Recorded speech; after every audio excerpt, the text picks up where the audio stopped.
Dia tak punya rasa takut. Mauro Gracili tertegun melihat Marc Marquez menantang batas hingga terjatuh di Sepang. Tidak semua kecelakaan terasa biasa. Sebagian justru membuat seluruh garasi terdiam, bukan karena kerusakan motor, melainkan karena keberanian ekstrim yang tak bisa dicerna logika. Itulah yang terjadi pada hari ketiga tes pramusim MotoGP Sepang 2026, ketika Marc Marquez kembali melakukan apa yang selama ini menjadi ciri khasnya, mendorong motor hingga titik paling berbahaya, sampai akhirnya terjatuh.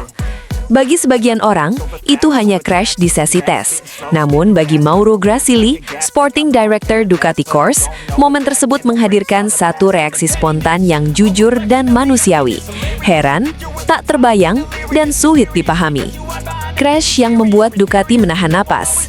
Insiden itu terjadi saat Marc Marquez sedang berada dalam fase eksplorasi ekstrim paket Aero Desmos edisi GP26. Bukan simulasi balapan, bukan pencarian waktu, melainkan upaya sadar untuk menyentuh limit absolut motor dan paket aerodinamika. Marc Marquez terjatuh. Untungnya, ia dinyatakan tidak mengalami cedera. Namun di balik kabar lega tersebut, muncul kekhawatiran besar karena semua orang di Ducati tahu satu hal penting. Marc Marquez baru saja pulih dari cedera. Tubuhnya belum sepenuhnya berada di fase aman untuk menerima risiko besar. Dan justru di titik itulah Gracili dibuat tak habis pikir. Dia seperti tidak punya rasa takut. Sebagai Sporting Director Ducati Corse, Gracili telah melihat banyak pembalap hebat. Ia memahami mental juara, agresivitas, dan keberanian di lintasan. Namun apa yang diperlihatkan Marquez di Sepang berada di level yang berbeda. Marc Marquez tidak sekadar mengambil risiko, ia mencari risiko itu sendiri. Gracili heran bagaimana seorang pembalap yang baru pulih dari cedera serius masih mampu menekan motor hingga batas paling berbahaya, seolah tubuh dan pikirannya sama sekali tidak mengenal kata takut. Ini bukan nekat tanpa arah. Ini adalah keyakinan penuh pada metode yang telah ia pegang sejak awal kariernya. Apa yang dilakukan Marc Marquez memang tampak ekstrim, namun di balik itu terdapat alasan teknis yang sangat krusial, terutama untuk Ducati menjelang MotoGP 2026. Musim ini memiliki satu keputusan besar. Paket Aero Ducati akan dibekukan sepanjang musim oleh regulasi MotoGP 2026. Artinya, keputusan yang diambil saat pramusim akan menentukan nasib mereka selama 1 tahun penuh. Tidak ada ruang untuk salah pilih. Setiap paket aero memiliki karakter masing-masing, stabilitas saat menikung, reaksi saat pengereman ekstrim, serta efek pada ban depan dan belakang dan batas grip di sudut kemiringan maksimal. Dan satu-satunya cara untuk mengetahui paket mana yang benar-benar paling efektif adalah mendorong motor hingga batas absolutnya. Disinilah Marc Marquez mengambil peran yang sangat berbahaya, namun sangat berharga. Pihak kru Ducati sebenarnya tidak tinggal diam. Marc Marquez telah diperingatkan untuk tidak mengambil risiko berlebihan. Kondisinya masih dalam fase pemulihan, dan satu kecelakaan serius bisa berdampak fatal bukan hanya bagi pembalap, tetapi juga bagi program Ducati. Namun Marc Marquez tetap melakukannya. Bukan karena ia mengabaikan peringatan, melainkan karena ia percaya bahwa tanpa menyentuh limit, Ducati tidak akan benar-benar tahu potensi GP26. Dalam pikirannya, risiko di tes jauh lebih masuk akal dibanding ketidaktahuan di balapan. Apa yang terjadi di Sepang bukan kejutan bagi mereka yang mengenal Marc Marquez sejak debutnya. Sejak pertama kali menginjak MotoGP, ia selalu dikenal sebagai pembalap yang menolak berkendara di zona aman. Baginya, memahami motor tidak bisa setengah-setengah. Limit harus disentuh, bahkan jika itu berarti jatuh. Banyak pembalap memilih berhenti satu langkah sebelum batas. Marc Marquez justru melangkah satu langkah melewati batas itu demi memahami apa yang akan terjadi jika motor benar-benar kehabisan pegangan. Pendekatan ini memang berisiko tinggi. Sejarah telah mencatat betapa mahal harga yang pernah ia bayar. Namun Marc Marquez tetap berpegang pada satu keyakinan. Itulah cara paling jujur untuk mengenal motor balap. Bagi Ducati, Marc Marquez adalah aset luar biasa, sekaligus teka-teki yang menegangkan. Keberaniannya mampu membuka potensi motor yang tidak terlihat oleh pembalap lain, serta mekanik. Namun keberanian itu pula yang membuat seluruh tim menahan napas setiap kali ia keluar pit. Gracili berada di posisi yang sulit, kagum pada dedikasi dan mentalitas Marc Marquez, namun khawatir dengan risiko yang ia ambil. crash di Sepang menjadi pengingat bahwa bekerja dengan Marc Marquez berarti berjalan di garis tipis antara kejeniusan dan bencana. Hari ketiga tes Sepang mungkin telah usai, tetapi dampaknya masih terasa. Ducati sekarang memiliki data berharga tentang batas GP26 dan paket aerodinamikanya, data yang mungkin tak akan mereka dapatkan tanpa keberanian ekstrim Marc Marquez. Namun, satu pertanyaan besar tetap menggantung. Berapa lama tubuh Marc Marquez bisa terus bertahan menghadapi metode seperti ini? MotoGP 2026 pun akan dimulai dengan satu kesimpulan yang tak terbantahkan. Marc Marquez belum berubah. Ia hanya semakin ekstrim. Senyum gigi daliknya tak bisa disembunyikan. Di lintasan panas Sepang, sebuah pesan keras dikirim Marc Marquez ke seluruh pedok MotoGP. Desmos edisi GP26 bukan sekedar cocok, motor ini seperti diciptakan untuknya. Hari pertama tes resmi MotoGP Sepang 2026 langsung berubah menjadi panggung unjuk kekuatan Ducati dan Marc Marquez. Juara dunia bertahan itu tampil menggila, mematahkan keraguan, sekaligus mengonfirmasi apa yang selama ini hanya menjadi bisik-bisik di pedok. Kolaborasi Marc Marquez dan Ducati kini mencapai level yang mengkhawatirkan bagi rival. Di sirkuit Sepang, Selasa 3/2/2026, Marc Marquez mencatatkan waktu tercepat 1 menit 57,018 detik. Sebuah catatan yang bukan hanya soal angka, melainkan simbol kebangkitan total setelah periode sulit akibat cedera. Lebih mencengangkan lagi, ini adalah hari pertamanya kembali menunggangi Ducati sejak kecelakaan di Mandalika. Tanpa ragu, tanpa adaptasi berlarut, Marc Marquez langsung menempatkan dirinya di puncak timesheet. Selisih 0,256 detik yang ia ciptakan atas Fabio Di Giannantonio memang terlihat kecil di atas kertas. Namun bagi orang-orang yang memahami detail teknis MotoGP, gap tersebut sangat signifikan. Terlebih mengingat status ini masih tes perdana musim MotoGP 2026, ketika pembalap biasanya fokus mengumpulkan data, bukan berburu waktu tercepat. Marc Marquez melakukan keduanya sekaligus. Inilah yang membuat gigi Dalikna tersenyum lega. Manajer teknis Ducati itu tahu betul, Desmos edisi GP26 adalah evolusi agresif dari motor yang sudah dominan. Stabilitas pengereman ditingkatkan, traksi lebih jinak saat keluar tikungan, dan yang terpenting, motor ini memungkinkan pembalap dengan gaya ekstrim seperti Marquez untuk menyerang batas tanpa kehilangan kontrol. Hasil di Sepang menjadi bukti awal bahwa arah pengembangan Ducati tidak salah. Fabio Di Giannantonio tampil solid di posisi kedua, menegaskan kedalaman kekuatan Ducati. Sementara Maverick Viñales yang finish ketiga menunjukkan konsistensi dan kecepatan satu lap yang mulai menyatu dengan paket motornya. Namun, sorotan utama tetap tertuju pada satu nama, Marc Marquez. Yang menarik, dominasi Marc Marquez justru kontras dengan situasi rekan setimnya sendiri. Francesco Bagnaia tampak belum sepenuhnya menemukan ritme. Juara dunia 2 kali itu harus puas finish ke-7, terpaut 0,702 detik dari Marc Marquez. Sebuah jarak yang tidak biasa untuk dua pembalap satu garasi dengan motor identik. Bagnaia bahkan harus berada di belakang Joan Mir, posisi ke-6, Luca Marini, posisi ke-5, dan Marco Bezzecchi, posisi ke-4. Ini bukan sinyal bahaya, namun jelas menjadi tanda tanya. Apakah Bagnaia masih berada dalam fase eksperimen setup, atau justru Marc Marquez sudah melangkah terlalu jauh di depan? Pertanyaan ini dipastikan akan menjadi topik panas sepanjang tes pramusim. Hari pertama tes Sepang ini bukan sekedar catatan waktu, ini adalah deklarasi. Marc Marquez tidak hanya kembali, ia kembali dengan versi yang lebih matang, lebih sabar, namun tetap mematikan. Desmos edisi GP26 memberinya alat sempurna untuk mengeksekusi gaya balap agresif yang selama ini menjadi ciri khasnya. Bagi Ducati, hasil ini adalah validasi. Bagi rival, ini adalah peringatan dini. Dan bagi MotoGP 2026, satu hal menjadi semakin jelas. Jika Marc Marquez terus menyatu dengan GP26 seperti ini, musim MotoGP 2026 bisa menambah dominasi Ducati. Dan semua orang di pedok tahu, menghentikannya tidak akan mudah. Tes masih panjang, tapi pesan dari Sepang sudah sangat keras. Gino Borsoi senyum senang, Toprak Razgatlioglu kirim sinyal bahaya ke Ducati dan Marc Marquez sejak tes perdana MotoGP. Belum satu balapan pun digelar, tetapi aroma ancaman itu sudah tercium jelas di pedok MotoGP. Dari garasi tim satelit Yamaha, seorang rookie justru mencuri perhatian lebih cepat dari perkiraan siapapun. Namanya Toprak Razgatlioglu dan tes Shakedown MotoGP 2026 menjadi panggung awal dari sebuah cerita yang bisa mengubah peta kekuatan kelas Premier. Pramac Yamaha datang ke musim 2026 bukan sekedar membawa pembalap baru, melainkan membawa juara dunia dengan mental baja. Kepindahan Toprak Razgatlioglu dari World SBK ke MotoGP sejak awal memang syarat tanda tanya. Apakah gaya agresifnya cocok? Apakah pengereman ekstrim khasnya bisa bertahan di atas motor prototype? Atau justru akan tenggelam seperti banyak bintang WSBK sebelumnya? Jawaban awalnya mulai terlihat pada Jumat, 30 Januari 2026.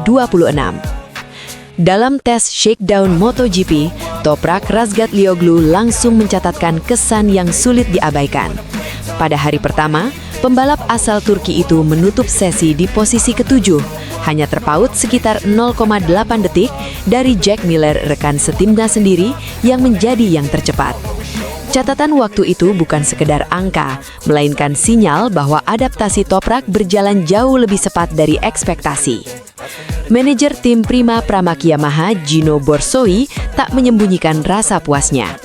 Menurutnya, apa yang diperlihatkan Toprak di lintasan bukanlah performa biasa untuk seorang rookie yang baru pertama kali menunggangi Yamaha YZR-M1. Ini adalah kerja yang sangat positif untuk kedua pembalap, ujar Borsoi. Toprak belum pernah balapan di sini sebelumnya. Trek ini sulit, teknis, dan menuntut, tapi dia sudah mampu mencatatkan waktu 1 menit 8 detik. Itu patut diapresiasi. Pernyataan ini penting, karena Shakedown bukan sekedar sesi pemanasan, melainkan ujian awal mental dan adaptasi. Disinilah pembalap baru diuji, seberapa cepat ia membaca motor, memahami elektronik, serta menyesuaikan gaya berkendara dengan karakter ban dan sasis MotoGP yang sangat berbeda dari WSBK. Borsoi secara jujur mengakui bahwa transisi Toprak tidaklah mudah. Motor MotoGP 1000cc prototype menuntut fisik, konsentrasi, dan ritme yang jauh lebih ekstrim dibandingkan motor WSBK. Bahkan Borsoi sempat melihat langsung bagaimana Toprak terlihat kelelahan setelah beberapa run panjang. Namun justru disitulah letak poin krusialnya. Jujur saja, saya tidak menyangka dia akan langsung memulai sebaik ini, ungkap Borsoi. Dia harus beradaptasi dengan ritme MotoGP yang sangat menuntut, dan itu tidak instan. Kelelahan itu bukan tanda kelemahan, melainkan tanda proses. Toprak sedang mempelajari bahasa baru di atas motor, cara mengelola tenaga, membaca degradasi ban Michelin, dan memahami kerja aerodinamika yang jauh lebih kompleks dibandingkan WSBK. Borsoi menegaskan bahwa fokus Pramac Yamaha saat ini bukan pada selisih waktu, melainkan pada proses adaptasi. Setiap kali Toprak turun ke lintasan, ia selalu membawa pulang pemahaman baru. Terlepas dari selisih waktu yang saat ini tidak terlalu menarik bagi kami, yang paling penting adalah setiap kali dia keluar lintasan, dia memperbaiki catatan waktunya dan memahami sesuatu yang baru. Jelas Borsoi. Di mata Pramac, ini adalah indikator paling bahaya bagi para rival. Toprak Razgatlioglu bukan hanya cepat, tetapi juga cerdas dalam membaca proses. Ia tidak memaksakan diri untuk langsung menjadi yang tercepat, melainkan membangun fondasi yang solid. Pendekatan ini membuat Borsoi bahkan terkejut dengan karakter pembalap. Selain senang, saya juga terkejut dengan pendekatannya. Dia mudah diajak bekerja sama dan memiliki bakat luar biasa yang sekarang perlu diasah. Karakter ini membuat Toprak langsung menyatu dengan atmosfer Pramac Yamaha. Borsoi bahkan menyamakan profesionalisme Toprak dengan Jack Miller, sosok yang sudah matang di MotoGP. Secara profesional, saya menemukan dia sebagai orang yang sangat sopan, seperti Jack. Mereka berdua sangat profesional. Saya memiliki tim yang saya sukai. Namun, jalan menuju kesuksesan belum sepenuhnya mulus. Tantangan terbesar Toprak ada pada ban depan Michelin, yang sangat berbeda dari Pirelli yang selama ini ia kuasai di WSBK. Selain itu, manajemen balapan panjang menjadi pekerjaan rumah utama. Kita juga harus bekerja pada balapan panjang, di mana penurunan performa ban sangat mempengaruhi kinerja motor. Dia harus menemukan cara untuk mengelola paruh kedua balapan. Semua ini terjadi di tengah fase transisi besar Yamaha, yang juga sedang bersiap menyongsong era mesin V4. Artinya, Toprak tidak hanya belajar menjadi pembalap MotoGP, tetapi juga tumbuh bersama proyek besar pabrikan Jepang itu. Jika adaptasi ini terus berjalan sesuai jalur, maka pesan yang dikirim Toprak sejak tes shakedown sangat jelas. Ducati tidak lagi sendirian di puncak, dan bagi Marc Marquez serta para raksasa MotoGP lainnya, seorang rookie bernama Toprak Razgatlioglu bisa saja menjadi ancaman yang datang lebih cepat dari dugaan. Musim 2026 belum dimulai, namun alarm sudah berbunyi di pedok MotoGP. Bangkit dari cedera, Marc Marquez kembali menebar teror. MotoGP 2026 belum resmi dimulai, namun satu nama sudah kembali menciptakan kegelisahan di pedok, Marc Marquez. Cedera berat mungkin masih membayangi langkahnya, tetapi aura ancaman sang juara dunia belum sedikit pun memudar. Bahkan sebelum lampu start pertama menyala, Marc Marquez sudah kembali menjadi pusat perhatian dan pusat kekhawatiran para rivalnya. Penilaian itu datang dari sosok yang sangat memahami kerasnya dunia MotoGP, Dani Pedrosa. Legenda MotoGP asal Spanyol tersebut, yang kini berperan sebagai test rider Red Bull KTM, menilai kebangkitan Marc Marquez adalah sinyal bahaya bagi seluruh grid. Menurut Pedrosa, fakta bahwa Marc Marquez mampu kembali berada di level tertinggi setelah serangkaian cedera serius membuktikan satu hal penting. Sentuhan emas sang juara dunia belum pernah benar-benar hilang. Walaupun kondisinya tidak sepenuhnya ideal karena cedera, Marc tetap menjadi sosok yang sangat sulit ditaklukkan di lintasan, ujar Pedrosa. Bagi Pedrosa, ancaman Marc Marquez tidak hanya terletak pada kecepatan murni atau kualitas motor yang ia tunggangi. Yang membuatnya benar-benar berbahaya adalah kombinasi pengalaman panjang, kecerdasan balap, dan mental baja, modal yang tidak bisa dilatih dalam semalam.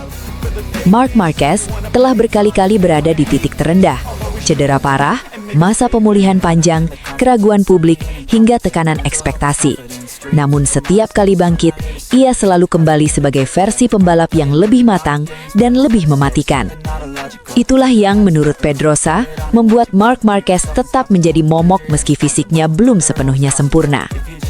Meski demikian, Pedrosa juga menyadari bahwa peta persaingan MotoGP 2026 tidak lagi sesederhana satu nama.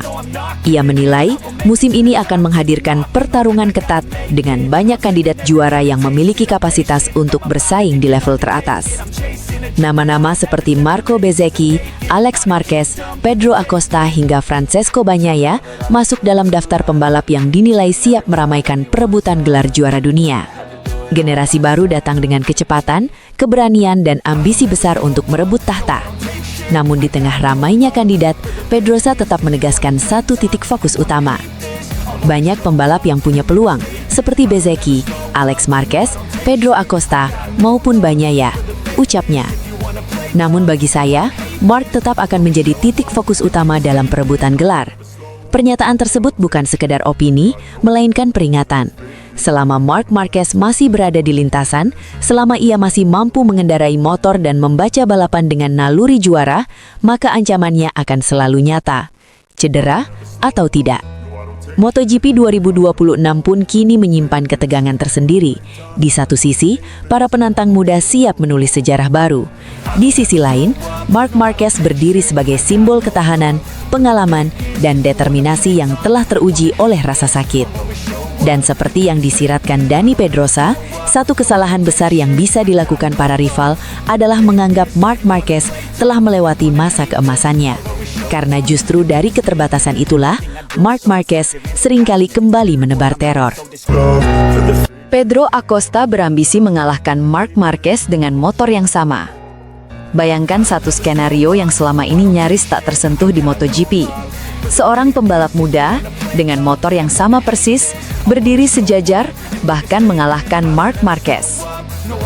Nama yang kini paling dekat dengan misi itu bukan Bagnaia, bukan Martin, melainkan Pedro Acosta. Media olahraga Spanyol, AS, menyalakan api rumor besar.